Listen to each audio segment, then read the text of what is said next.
There comes a moment in every life when the mirror stares back, not with reflection, but with demand. A moment where silence speaks louder than applause, where your excuses echo, and your soul whispers one question louder than all others. Are you going to stay here, or are you finally going to win? Not win by chance, not win by luck, but win because you decided to, because you chose the discomfort over the delay, the discipline over distraction, because you realize that staying where you are is the slowest form of death.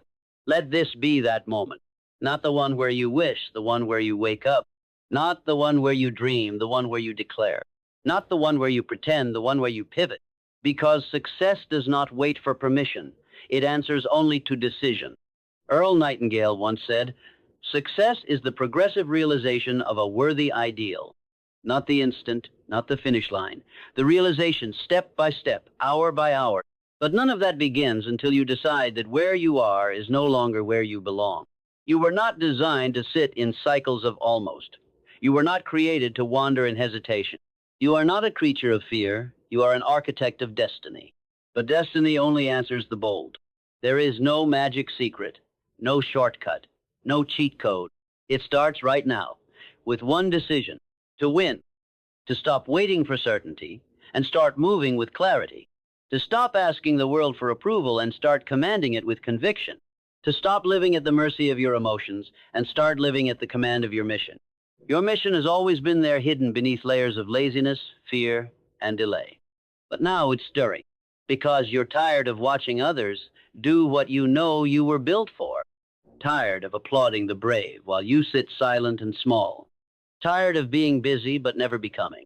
That's the disease of the age: movement without momentum, effort without elevation, people drowning in distractions, mistaking motion for mastery.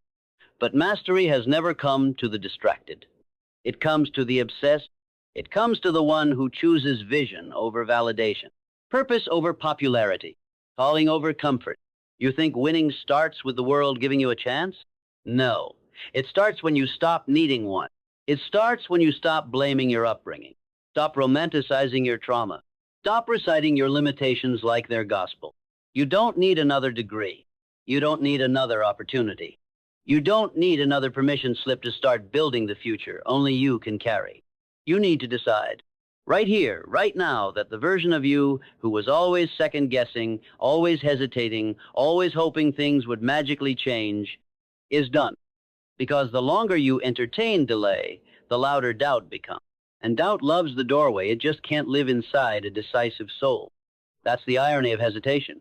It promises safety, but delivers suffering. Look around you. The average life is packed with people who never decided. People who waited for the right moment and now look back with regret. People who feared failing and now fail every day they don't try. People who let fear play God and then wonder why their life feels empty. But that doesn't have to be your story. You have breath. You have time. You have this exact moment. And all it takes is one decision: not to try to commit to building the body you envy, to commit to learning the skill you fear, to commit to showing up every day like your life depends on it, because it does. There is no one day. There is only day one. And every legend that came before you, from Carnegie to Edison, Ford to Disney, they all face the same wall you're facing now: fear. But fear is a liar dressed in logic.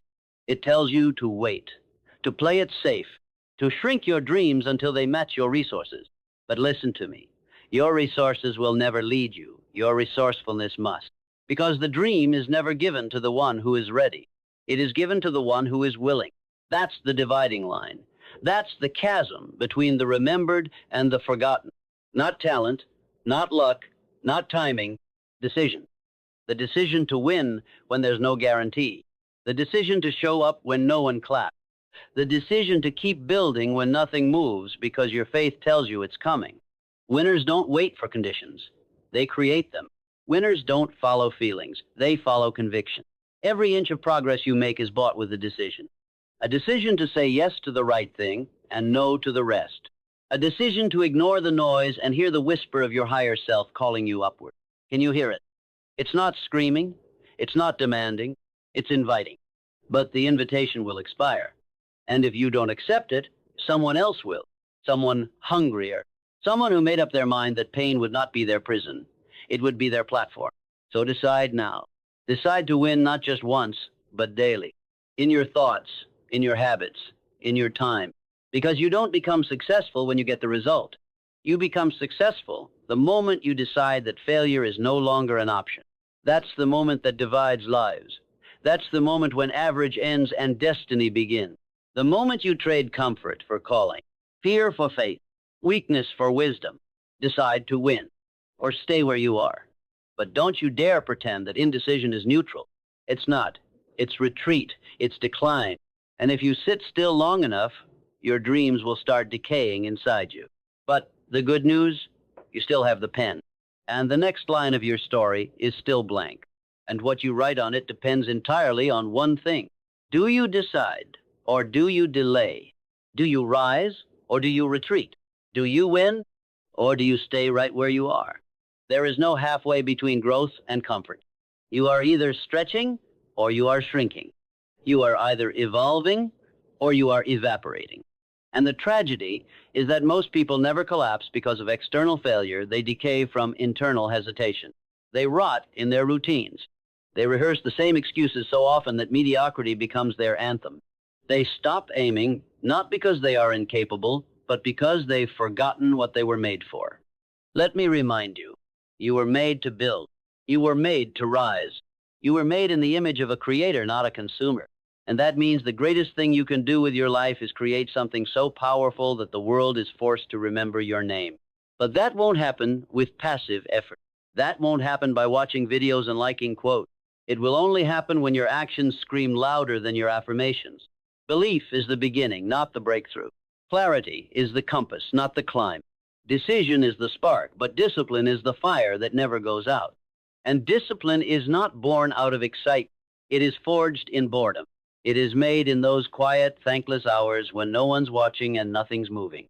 It is the daily war between who you feel like being and who you said you would become. Let that war shape you.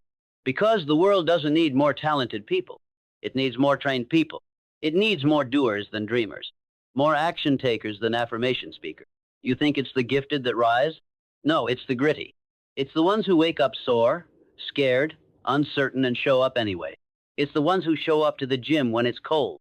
The ones who open the book when it's easier to scroll. The ones who speak the truth when it would be easier to stay silent. They are the architects of a rare breed of power, self-respect. And self-respect doesn't come from what you achieve. It comes from what you endure, what you commit to, what you refuse to negotiate even when no one else is holding you accountable. So let me ask you, what have you been negotiating? What have you been treating as optional that must now become non-negotiable? Because if you want to win, truly win, you must draw a line in the sand between the old you and the new you. The old you settles.